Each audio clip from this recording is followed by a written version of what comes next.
LBD. La base décide. La base diffuse.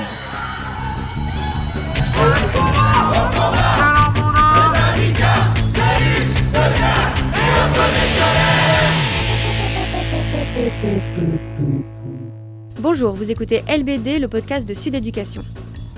Aujourd'hui, on répondra à la question qui est sur toutes les lèvres. Le devoir de réserve, légende ou réalité ? D'abord, je reconnais bien volontiers que cette question de l'exemplarité est peut-être source de malentendus, mais dissipons-le. Salut, avec nous aujourd'hui Bruno, mandaté juridique de la Fédération Sud Éducation, pour nous parler du devoir de réserve. Alors Bruno, est-ce que le devoir de réserve, ça existe pour les personnels d'éducation ? Bonjour. Alors avant d'aller en détail sur l'histoire du devoir de réserve, il convient de retracer un petit peu l'histoire du statut de la fonction publique et ce qu'a voulu en faire Anicet-Le Pors en 1983 lorsqu'il a défini le statut des fonctionnaires. Pour Anicet-Le Pors, le statut des fonctionnaires qu'il a créé avait pour but de tirer le fonctionnaire de sa situation de fonctionnaire sujet pour l'amener vers une situation de fonctionnaire citoyen. Et dans cette logique de fonctionnaire citoyen, il fallait d'abord donner des droits aux fonctionnaires avant de lui donner des obligations. Et c'est toute la logique de cette loi du 13 juillet 1983 qui a été de donner un certain nombre de droits aux fonctionnaires. Parmi ces droits sur lesquels il est important de revenir, il y a un certain nombre de questions et notamment du fait que le fonctionnaire exerce ses fonctions avec dignité, impartialité, intégrité et probité. C'est-à-dire que le fonctionnaire, lorsqu'il exerce sa fonction de fonctionnaire, quel qu'il soit, il a un devoir d'impartialité. Le service public s'adresse à l'ensemble des usagers, on ne peut donc pas faire de discrimination entre les usagers, que ce soit les usagers de n'importe quel service public et en premier lieu les usagers de l'école. Dans l'exercice de ses fonctions, le fonctionnaire est également tenu à l'obligation de neutralité, c'est-à-dire que le fonctionnaire ne peut pas faire de prosélytisme, quel qu'il soit, que ce soit du prosélytisme politique, du prosélytisme religieux, dans le cadre de l'exercice de ses fonctions.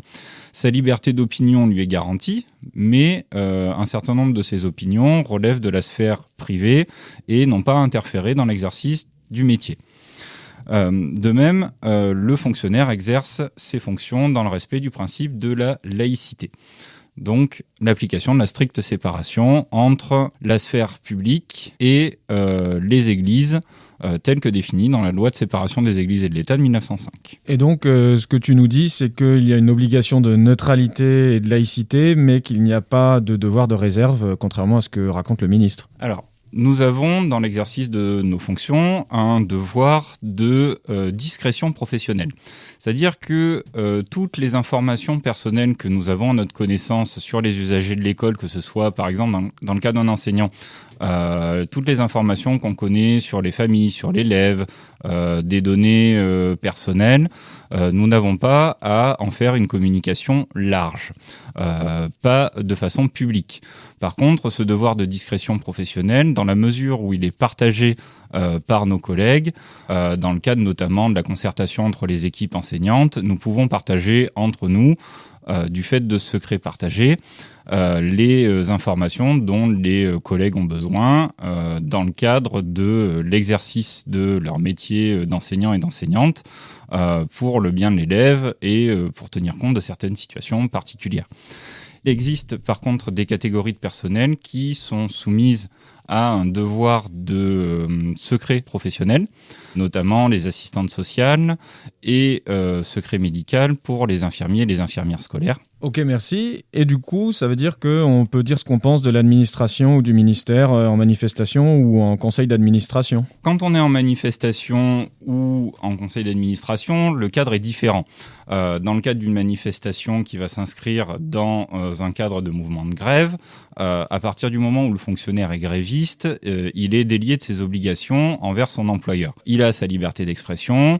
Dans le cadre d'une manifestation, il a le droit de reprendre des slogans qui pourraient par exemple demander la démission d'un ministre de l'Éducation nationale sans que ça puisse être considéré comme une faute professionnelle par son administration. Et du coup, pour le conseil d'administration, si on est élu représentant et qu'on critique l'administration ou son chef d'établissement en conseil ou sa chef d'établissement en conseil d'administration, est-ce que ça peut poser problème ? Dans le cadre du conseil d'administration, un personnel y est présent, pas en sa qualité d'enseignant ou d'enseignante ou de personnel de l'éducation nationale, mais en qualité d'élu représentant des personnels.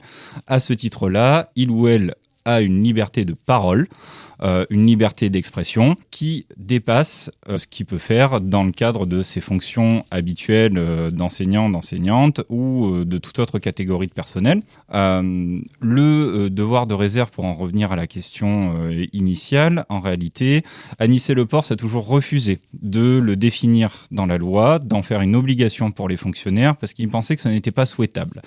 Et ce devoir de réserve, il a donc été défini par une construction jurisprudentielle extrêmement complexe, faite d'arrêts successifs du Conseil d'État, qui a retenu comme principe que le devoir de réserve ne s'appliquait qu'à des fonctionnaires investis d'une autorité, ce qui n'est pas notre cas. Nous n'organisons absolument pas le service d'enseignement, donc nous ne sommes pas soumis à ce devoir de réserve.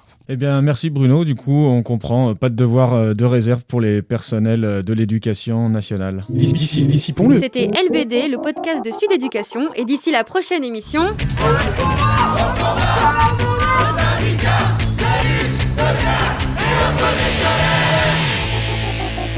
Thank you.